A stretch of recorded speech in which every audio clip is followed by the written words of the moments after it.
C'est le premier gros webinaire, j'espère que ça va bien se passer. L'objectif c'est de rester entre 1 minute et 2 minutes par slide en fait, grand maximum. Plus tu donnes étape par étape, plus c'est facile à digérer en fait. C'est vrai que les business en ligne, ça change la dimension de l'entrepreneuriat. Tu peux être à Dubaï ou ailleurs tout en ayant des clients en France et tout se passe bien quoi. Pour moi c'est le meilleur montage, c'est ça. C'est un business en ligne, tu vis à Dubaï, l'été tu viens dans le sud de la France. En organique j'étais plus ou moins à 3, je suis entre 3 et 4 et là en 2 mois j'ai fait 15 600 ce dernier mois. Salut à tous, j'espère que vous allez bien. Aujourd'hui, vous allez me suivre dans une nouvelle vidéo, vlog de 72 heures où je vais vous apporter maximum de valeur pour vous montrer la réalité d'un coach en ligne qui vit de ses business en ligne. Donc, on va voir des clients, on va voir comment faire des VSL, comment faire des pubs, comment je gère au quotidien mes différents prestataires. L'objectif d'être 100% transparent avec vous et que vous puissiez apprendre et vous-même gérer au mieux votre business en ligne. Là, il est 14 h, on est à Paris 2e, on va tourner les VSL et les publicités dès maintenant. C'est parti. On est parti pour tourner des publicités et la nouvelle VSL dans les studios podcast à PodSpace à Paris 2e. Du coup, on va tourner des publicités et des nouvelles VSL pour moi parce que en fait, c'est quelque chose que ça fait un petit moment que j'avais prévu de le faire et finalement, l'opportunité s'est présentée maintenant. Pourquoi? Parce que je devais accompagner une de mes clientes à faire ça. Finalement, ça s'est pas fait. On profite de l'occasion, on a loué les studios, donc on va tourner pour nous-mêmes. Back, nobody thought I was leaving.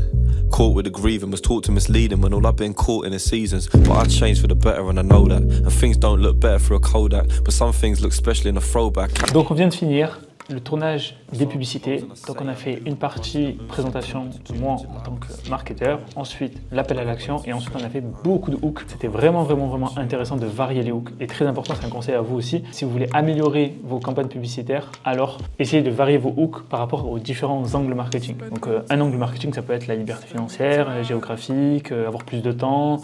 Pour nous par exemple c'est avoir une méthode éprouvée pour trouver des clients et pas dépendre forcément de la création de contenu. J'en profite du coup aujourd'hui pour retourner rapidement une VSL. J'avais déjà tourné une première VSL en septembre. J'étais moyennement satisfait des résultats. Alors du coup, on a amélioré ça avec les différentes choses que j'ai vues. Étant donné que j'accompagne beaucoup de personnes ces derniers mois, j'ai beaucoup de data qui me permet de justement avoir un process clair, net et précis. On est avec Oscar qui est un photographe très fort pour les infopreneurs, notamment spécialisé dans la niche des coachs en ligne. Aujourd'hui, on va faire toute une après-midi ensemble. On va faire des photos ici sur le quai de Seine. Là, on est sur le pont Alexandre III. Ensuite, on va place Vendôme. Et ensuite, on va à un petit endroit sympa où j'aime bien travailler. Donc, c'est important aussi d'investir en vous, au-delà d'investir en publicité, mais aussi sur votre personal branding. Donc, c'est l'image que les gens vont avoir de vous. Salut à tous, je m'appelle Oscar, j'ai 20 ans. Comme il l'a dit, je suis photographe pour les entrepreneurs qui veulent améliorer leur personal branding sur les réseaux sociaux. Moi-même, je suis infopreneur, donc tu vois, je vois exactement ce qu'il faut communiquer sur les réseaux sociaux de mes clients. Je pense qu'aujourd'hui, on va très bien rhabiller l'Instagram d'Elias. Et puis voilà, ça va super bien se passer.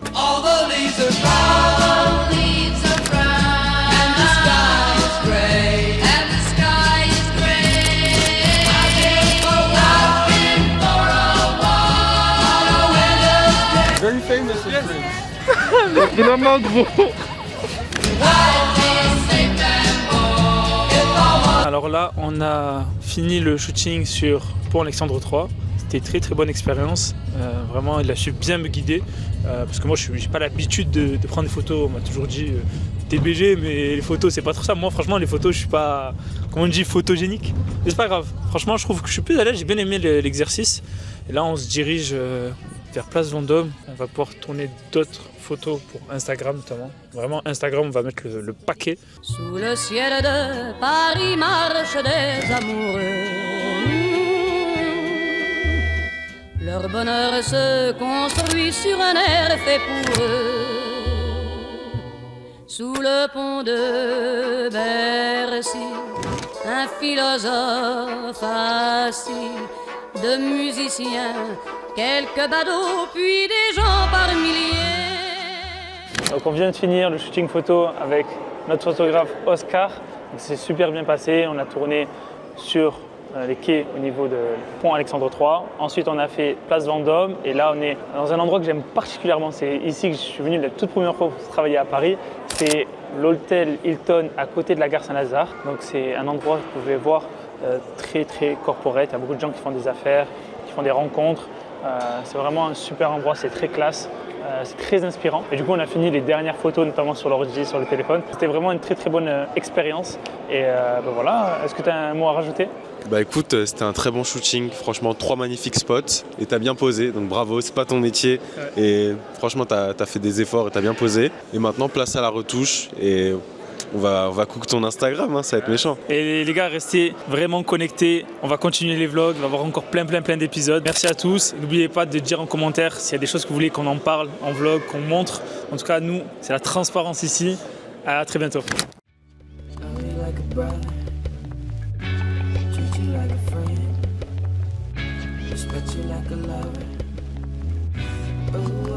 Bon, séance de studio podcast terminée, VSL bouclé, publicité énervé, franchement des hooks de ouf, vous allez péter les plombs. Et là on va se poser, on va boire un petit café. Vous savez que depuis quelques semaines j'ai complètement arrêté le café. J'étais beaucoup trop tendu et stressé à cause de ma surdosage de consommation de caféine. Vous pouvez voir d'ailleurs ce petit monument là, je crois qu'on est à Opéra, c'est ça non? Je pense que c'est Opéra, c'est très joli. Voilà, je découvre Paris tous les jours, un nouveau quartier, c'est sympa. C'est fait exprès en fait. En fait, tu restes et toutes les slides, en fait, il y a juste une phrase et vous avez la liberté de parler plus. L'objectif, c'est de rester entre 1 minute et 2 minutes par slide en fait, grand maximum. Plus tu donnes étape par étape, plus c'est facile à digérer en fait. Hormis ça, t'as pas d'autres questions? On a fini nos appels, on était posés dans ce petit café parisien très sympathique. On a pu faire un appel avec nos clients dans l'immobilier. Donc on se retrouve demain à Lille pour continuer à tourner du contenu. Et dimanche, on a un webinaire avec eux. C'est super excitant, c'est notre premier gros webinaire. J'espère que ça va bien se passer. Paris, c'est une très très bonne ville pour entreprendre. Là, il y a beaucoup d'entreprises ici, que ce soit B2B ou B2C. La plupart des sièges sont ici. En vrai, Paris, c'est super inspirant dans le sens où il y a des monuments, il y a beaucoup de rencontres business. Moi, j'aime beaucoup travailler à l'hôtel Hilton à la gare Saint-Lazare. C'est une place où beaucoup d'entrepreneurs se rencontrent pour faire des déjeuners business. Et moi, ça m'inspire d'être dans des bons lieux comme ça. J'hésite pas à payer cher le café, le cappuccino, à plus de 10 balles, 15 balles, c'est pas grave. Parce qu'en fait, justement, ça me permet de rencontrer des gens. Ça permet d'être déjà, beaucoup plus productif, d'être beaucoup plus motivé, potentiellement à améliorer mon réseau. Parce que si on reste toujours dans sa chambre à faire son business, c'est bien. Mais c'est bien aussi de sortir, de rencontrer des gens. Et j'aime beaucoup discuter de tout et de rien. Et si en plus je peux rencontrer d'autres entrepreneurs, ça se trouve, ils vont me donner des tips. Il y a quelques mois en arrière, j'étais parti en Belgique justement pour rencontrer des clients. J'étais posé à un restaurant, j'étais tout seul. Donc moi, je me pose sur la table. J'attends mon repas et en face de moi, il y a un homme aussi qui lui aussi attend son plateau. Du coup, je dis ça te dérange pas qu'on mange ensemble? Il m'a dit non. Et au final, on a échangé. Il était de Belgique. Et du coup, il me disait que chaque été, il aimait aller à Marseille justement avec sa femme et ses enfants pour passer des vacances. Donc du coup, on avait un premier point commun. Ensuite, deuxième point commun, il m'explique qu'en fait, il était avant entrepreneur. Et le troisième point commun, c'est qu'il aimait beaucoup aller à Dubaï. Donc ça, c'était un troisième point commun parce que moi, je suis allé récemment à Dubaï. Et du coup, j'ai échangé avec lui et surtout sur l'aspect entrepreneurial, il m'a donné des conseils. La première chose, ce qu'il m'a dit, de faire attention à ses finances. La deuxième des choses, ce qu'il m'a conseillé, c'est de bien recruter les personnes. Si vous recrutez une mauvaise personne, c'est beaucoup de temps et d'argent perdu. Donc, vaut mieux bien recruter et voir long terme que recruter rapidement et qu'après derrière vous allez galérer avec une personne qui n'est pas du tout intéressante. Troisième point qu'il m'a dit, c'était le service client. Il m'a dit, Elias, il faut que tu fasses attention à la qualité de ton service. Si tu as un service de qualité, les gens ils vont rester avec toi, ils vont continuer à travailler avec toi et ils vont même te recommander. C'était pas du tout prévu que je le rencontre, mais si j'étais resté dans ma zone de confort, chez moi, sans sortir, tout ça, je l'aurais pas rencontré. Même si on a un business en ligne, de sortir, de rencontrer des gens, aller dans des soirées networking, même si c'est pas sûr que vous allez trouver des clients, ça va vous permettre d'apprendre des choses premièrement, de rencontrer potentiellement des associés aussi. Il y a beaucoup d'associations qui se font lors des rencontres, des conférences physiques, des networking, des masterminds, sachant que nous qui donnons les coachs en ligne, le business des infopreneurs, des coachs en France, c'est une toute petite niche. Donc tout le monde se connaît et si vous faites pas du bon travail, les gens ne vont pas vous recommander et les gens vont vite savoir si c'était une arnaque ou pas.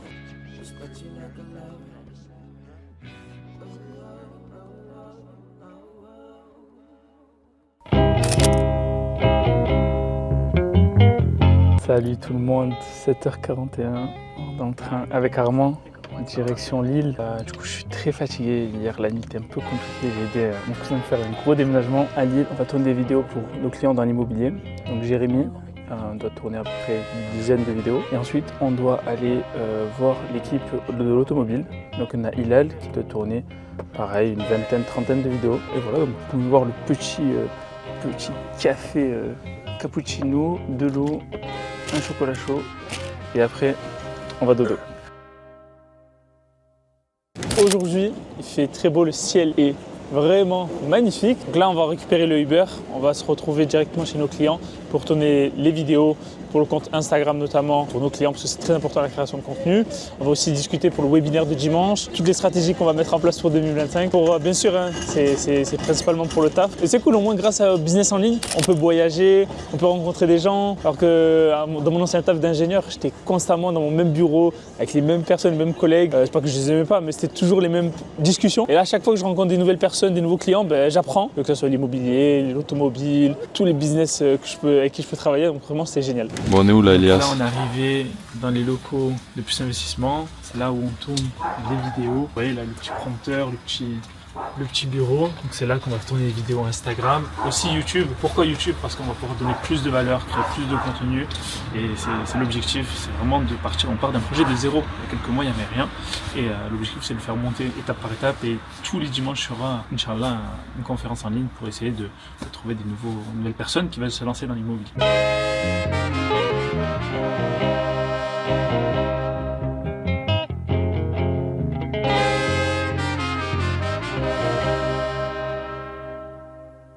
Donc là, on est au studio Le Club, qui est un studio de podcast qui me permet à beaucoup de mes clients à tourner des publicités et des VSL. Donc là, aujourd'hui, on accompagne Tercio, notre coach sportif, qui tourne sa nouvelle version de sa VSL pour améliorer du coup la performance de son tunnel d'acquisition. Évidemment, il va changer un peu d'habit pour tourner de nouvelles publicités sur le terrain avec les élèves pour vraiment donner le maximum de valeur et qu'ils puissent réussir le plus rapidement possible, que ce soit les publicités, les VSL et le closing. Je suis très ravi d'être là avec Tercio et de toute façon, on fera une vidéo dédiée avec Tercio qui nous partagera son expérience avec l'accompagnement qu'on a mis en place.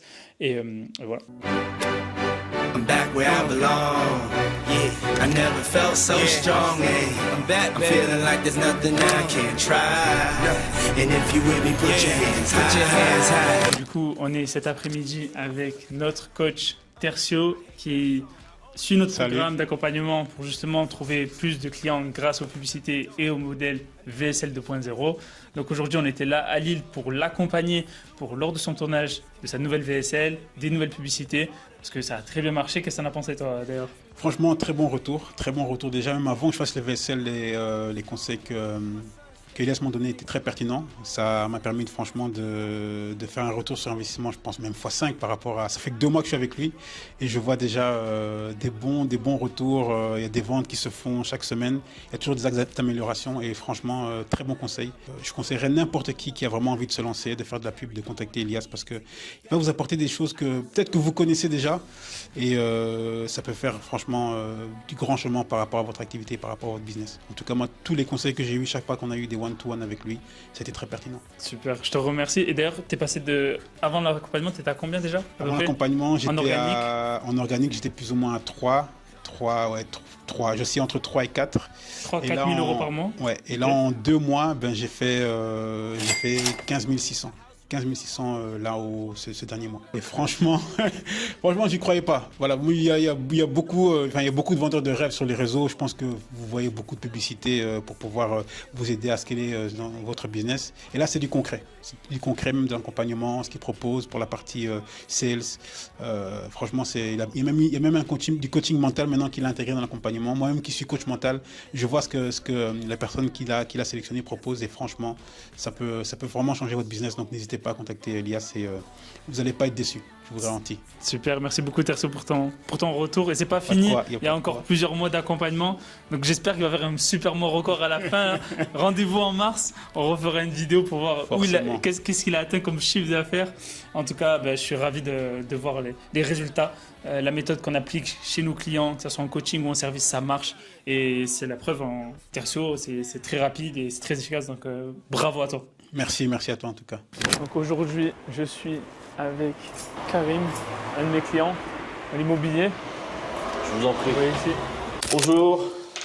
Vous allez bien? Ça va, vous? Ça va? Bonjour. Coucou. Bonjour. Ça va? Petite sœur? Ouais. Bon. Je suis avec Elias, on filme du contenu pour de l'information. Ça vous dérange qu'on filme l'état des lieux ou pas? Non? Non. Allez, super. Super. Ça est bizarre de le voir vide l'appartement. Ça faisait combien de temps que vous étiez là? Plus de 2 ans, un petit peu. Plus de 2 ans? Ça passe vite, hein. Ouais, donc là vous l'avez refait, nickel. Et après, il y a aussi la plaque qui a été changée. Ouais, ok. Vous l'avez retrouvé à l'électrodépôt? Non, même pas, on l'a pris d'occasion. Ok. Bon, après, au bout de 2 ans, tu vois, moi je suis pas drôle sur plein de points. Tu vois, au niveau de la peinture, bah, forcément tu vis donc.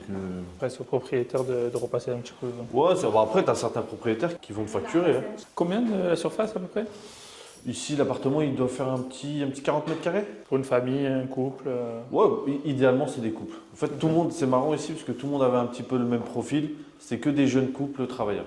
Ok. Moi, c'est les profils que j'aime bien. Je suis vachement sélectif. Tu vois, par exemple, sur les appartements, dès que je les loue, j'ai beaucoup de personnes parce que le secteur, il est bon ici. Hein. On est vraiment tranquille. J'aime bien avoir un super feeling. Enfin, voilà, tu vois, moi, avec tous les locataires, ça se passe super bien. On se parle. S'ils ont besoin de moi, je viens tout de suite. Enfin, l'idée, c'est d'avoir des personnes un petit peu qui se ressemblent. Tu vois, j'ai des immeubles sur l'île où, par exemple, c'est que des étudiants. Alors voilà, je mets des étudiants et s'ils font un peu la fête, c'est pas grave, sinon ils ont tout le même fonctionnement de vie. Si tu mets des personnes qui travaillent avec des personnes qui mettent la fête, voilà, c'est pas top. Du coup, comme vous avez vu, donc Karim a fait l'état des lieux avec ses locataires. Là, il va finir le dossier en remplissant un dossier pour quitter les lieux. Et ensuite, là, il va pouvoir, comme vous l'avez vu, il a fait des photos pour justement remettre une annonce. Et c'est le pari si dans d'ici 2 jours, il a déjà trouvé les futurs locataires. On est où là, Elias? On fait quoi? Donc là, on va manger avec du coup, les clients d'aujourd'hui avec qui on a tourné des vidéos. Un petit repas sympathique tunisien. Vous savez, je suis tunisien, donc j'ai le plaisir de manger avec les tunisiens. On va manger avec Armand. On est en Belgique, aussi pour préciser, on a tourné, qui est une très jolie ville. Et on filmera ça avant de repartir de cette ville. Donc là, on est en Belgique. On accompagne l'un de nos clients qui est spécialiste dans l'achat-revente auto. Donc, comme vous pouvez voir ici, il y a pas mal de voitures qui ont peut-être des choses à réparer ou pas. Mais c'est des super opportunités en tant que marchand auto d'acheter ces véhicules. Donc là, on va suivre notre client qui est l'expert pour créer du contenu, voir comment il choisit les véhicules. Donc ça va être vraiment très intéressant à filmer tout ça. Et on n'a pas tous les jours l'occasion d'être ici. Donc c'est extra. Donc. La sélection des programmes, elle va être vachement importante. Dans tout marché immobilier, tu as de tout. Toi, tu as des promoteurs moyens, tu as des meilleurs promoteurs. Et souvent, et ça, il faut vraiment faire attention, ceux qui te donnent les meilleurs plans de paiement, en fait, c'est rarement les meilleurs programmes. Le bon programme, c'est tu viens, tu poses 40% d'apport et ensuite, tu as un plan de paiement sur 2-3 ans. Ouais, c'est ça. Ouais. Ça, c'est ce qui se fait. C'est classique. Ça, c'est le classique et c'est voilà, un bon programme. Je pense qu'il faut plus de temps. Moi, tu sais, à Dubaï, c'est un truc qui pourrait m'intéresser et je pense qu'il faut rencontrer des personnes dans ce sens-là. C'est tout ce qui est logistique, entrepôt, base logistique. Aujourd'hui, il n'y a personne qui parle de ça. Tu vois, même quand j'en parlais aux agents immobiliers là-bas, ils me disent écoute, non, on ne s'est jamais renseigné parce qu'ils sont restés dans l'appartement classique. Le produit. Alors, moi, je pense que si tu dois investir, c'est vraiment dans le long terme. Aujourd'hui, Dubaï, c'est une mégalopole, hein. Une des moins chères du monde pour l'instant. Ouais. Quand tu prends New York, Londres, Paris, les prix ils sont au-dessus. Ouais. Tu as un standing aussi bien, voire mieux que des grandes capitales comme Londres, Paris, New York, mais beaucoup moins cher. Donc c'est pour ça que je pense que quelqu'un qui veut faire du cash tout de suite, n'investit pas forcément en immobilier à Dubaï. Ouais. Par contre, tu veux pas placer des billes pour dans 5-10 ans, mets un billet. Je le vois plus comme ça parce que le x2 entre la construction et la livraison aujourd'hui, ça me paraît quand même compliqué. Il y a de la rentabilité, mais ça me paraît quand même compliqué d'aller chercher des grosses marges. Et ouais, je pense que dans le service, il y a beaucoup d'opportunités à Dubaï. Dans tout type de service, que ce soit par exemple la conciergerie, que ce soit conciergerie pour Airbnb ou conciergerie pour des vacances tout simplement. Tu viens, tu payes quelqu'un qui t'organise tes vacances. Tout ce qui est lié au tourisme et services dans le tourisme, ça cartonne. Il faut pas se mentir, le touriste, il est un peu con. Le touriste, tu le fais monter sur un chameau, tu lui demandes de l'argent. Ouais. Bah, tu vois, le touriste, c'est un peu bête. Je suis le premier. Hein. Quand j'arrive, tu dépenses pour tout et n'importe quoi. Donc, quand tu es dans des villes comme ça où le tourisme est abondant, il y a toujours de l'argent à faire. Rien que là, tu vois, alors moi j'ai un peu un esprit fouineur, c'est-à-dire que j'aime pas. J'ai un cousin d'un ami à moi qui est implanté là-bas et qui loue des voitures. Demande-lui un prix pour moi. Il dit bah, je t'ai trouvé un 4x4, un Defender, 500 €. Je vais prendre ça. Mais quand j'arrive sur place, je fouille quand même, je regarde un peu ce qui se fait, ce qui est possible et tout. Bah, j'ai trouvé le même 4x4 pour 900 €. pour 9 jours. Donc ça veut dire que demain je suis là-bas, ce contact-là je l'utilise et je loue des 4x4 pour 400 € la journée. Quand il y a du tourisme, quand il y a de l'attraction comme ça, il y a plein de business à mettre en place. Alors, Et qu'est-ce que tu as pensé de la sécurité? elle est dingue. Je discutais avec ma femme et je lui disais, d'origine marocaine, ma femme aussi elle est marocaine. Et je lui dis, t'oserais te balader en France ou au Maroc le soir? Elle me dit bah non. Je lui disais va faire un tour et tout le soir, ça me dérangeait pas, je sais qu'elle est en sécurité. Alors déjà je pense qu'il y a une police invisible. Oui, il y a beaucoup de caméras. Caméra et il doit y avoir beaucoup de civils, tu sais. Et après il y a des agents de sécurité partout. Et c'est ça qui est top. Moi ce que j'ai bien aimé, et je sais pas si tu as pu discuter avec beaucoup de gens, mais moi j'aimais beaucoup discuter avec tout le monde, notamment les taxis. Ouais. Et je voyais qu'ils avaient, enfin tous les gens, ils avaient un mindset, je suis là pour réussir ma vie. Exactement. Je vais être en bonne santé et je vais faire de l'argent. C'est le rêve américain oriental. Oriental. Même si je fais 10 000, 15 000, il faut que je gagne beaucoup plus pour être à l'aise là-bas et qu'il arrive quoi que ce soit, ça change pas, ça n'impacte pas trop mon train de vie. Ouais. Donc, et je pense qu'en France, c'est plus facile de faire de l'argent. Je pense que c'est plus facile d'entreprendre. Parce qu'on est français et que parce que c'est dans nos habitudes. C'est dans nos habitudes. C'est vrai que les business en ligne, ça change la dimension de l'entrepreneuriat. Tu peux être à Dubaï ou ailleurs et tout en ayant des clients en France et tout se passe bien, quoi. Ouais. Pour moi, c'est le meilleur montage, c'est ça. C'est un business en ligne. Idéalement, tu as un peu d'immobilier locatif. Tu as déjà une rente qui vient. Tu vis à Dubaï. L'été, tu viens dans le sud de la France. Les 6 heures d'avion, ils passent super vite si tu dois venir gérer des choses ici. C'est vrai. D'ailleurs, c'est un business, ça, l'histoire des compteurs Linktree, je sais pas quoi là. Linktree? Ouais. Pourquoi? Parce qu'en fait, il n'y a pas beaucoup de gens, c'est un truc financé par l'État. Ah ouais? Tu t'es jamais dit, je vais me faire des business par rapport aux lois de l'État française? T'as jamais parlé? T'en penses quoi des gens qui font ça? Tu l'as bien dit, en fait, c'est un business un peu d'opportuniste. Et moi, je pense que tu fais bien les choses quand tu as de l'expérience, quand tu es ancré dans ce que tu fais. Moi, pourquoi je suis bon aujourd'hui? Parce que ça fait 20 ans que je fais ça. C'est l'expérience qui fait quitter, tu vois. C'est un peu comme les agents immobiliers qui bougent d'agence en agence, de secteur en secteur. Ils n'auront jamais l'expertise d'une personne qui reste implantée et qui fait le taf depuis X années. Ni le réseau. Exactement. Donc ça, changer tout le temps de business, c'est pas forcément. En tout cas, moi, ce que je conseille, c'est pas ma vision des choses, quoi. Je fonctionne pas à l'opportunité. Après, si. Après, tu as des business. Tu sais, moi, à l'époque, quand j'avais fait de la voiture, c'était de la voiture en mode passion, parce que j'aime ça. Donc, c'était pas lourd pour toi de le faire parce que c'était du kiff. Faut faire les choses que tu kiffes. Faut faire les choses que tu aimes. C'est là où tu prends du plaisir, c'est là où tu fais la différence. Quand la personne devant toi, si elle le fait sans passion, elle va compter ses heures, elle va vouloir rentrer chez elle. Alors que toi, tu as envie de rester. Tu sais que ça m'avait marqué, moi, à l'époque, quand j'ai commencé dans l'immobilier à 18 ans, je vivais pas ma vie. Ça veut dire que mon travail, je le vivais pas. Alors, tu le subissais? Non, pas dans ce sens-là. C'est-à-dire que tu vois, quand le soir, je rentrais, je rejoignais mes amis, on n'avait pas les sujets de discussion avec le travail, par exemple. Ouais. Où mes amis, ils n'allaient pas acheter une maison, ils avaient 18 ans, ils partaient en boîte. Et j'avais un de mes responsables à l'époque, Morgan, qui m'a appris pas mal de choses. Et je le voyais, je me dis, putain, lui, il vit sa vie, en fait. Parce que le week-end, il organisait des soirées chez lui ou des dîners. Et il vendait des maisons à ce moment-là, où il faisait des contacts pour pouvoir vendre des maisons. Okay. Et je me dis, au fait, lui, il vit pleinement sa vie, tu vois. Et c'est pour ça que quand tu es aligné dans ce que tu fais, c'est là où tu cartonnes. Ouais. Tout à l'heure, on a fait un état des lieux. J'ai mes locataires mon téléphone, il faisait que sonner comme toujours. Et il me dit, j'espère que c'est un téléphone professionnel. Je lui dis, non, pas du tout. Tu peux pas fonctionner. T'es pas un salarié. C'est pas tu viens, tu vends ton heure, tu rentres à la maison et tu oublies tout ce qui s'est passé. Tu vis ton travail. Moi, pendant que j'étais à Dubaï, j'ai reçu un appel. Un des agents immobiliers que j'avais formé à l'époque, qui a ouvert sa propre agence, il m'a appelé parce qu'il avait rentré une pépite. Tu vois, j'ai acheté une maison alors que j'étais à Dubaï. C'est pareil, quand j'étais en novembre à Dubaï, c'était à la base un peu des vacances, mais j'avais toujours mon PC. Ouais. On faisait les réunions à distance, Exactement. on bossait sur les prochaines pubs, les prochains projets. Aujourd'hui, alors ta manière de travailler, tu pourrais entièrement la déporter à Dubaï, tu n'aurais pas de problème?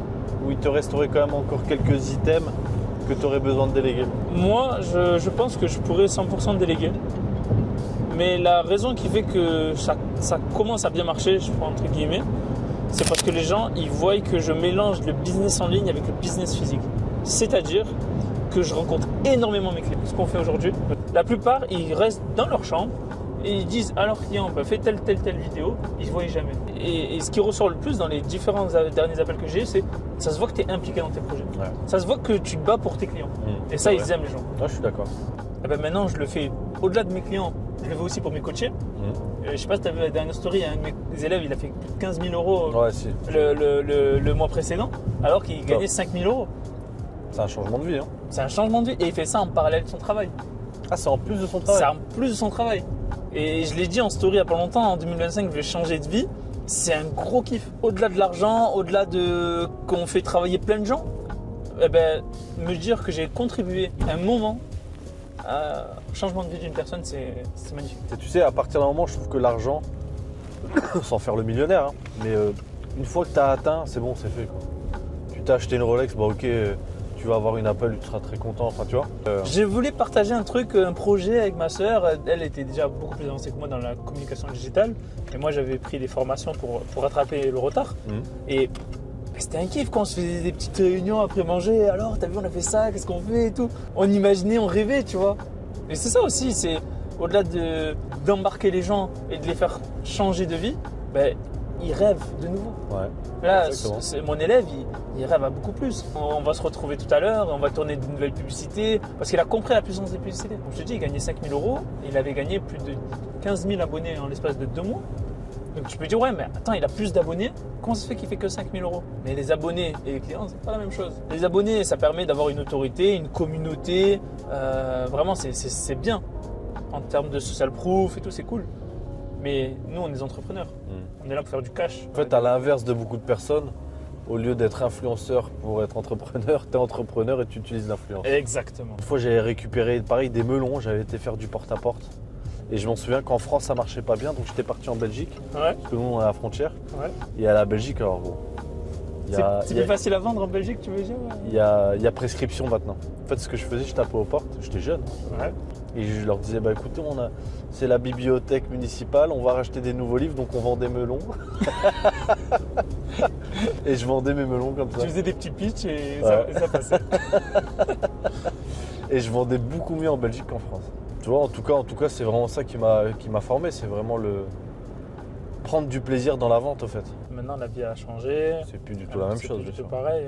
Puis même maintenant, les gens, ils commandent en ligne. Exactement, nous, ça n'existait pas. Ils commandent en ligne pour avoir leur téléphone. Tu reçois ton téléphone à domicile. Tu changes d'opérateur comme ça. Ouais. T'es pas content, Il n'y avait pas Free. Ouais. C'était Bouygues et SFR Orange. Ah, mais c'est cool.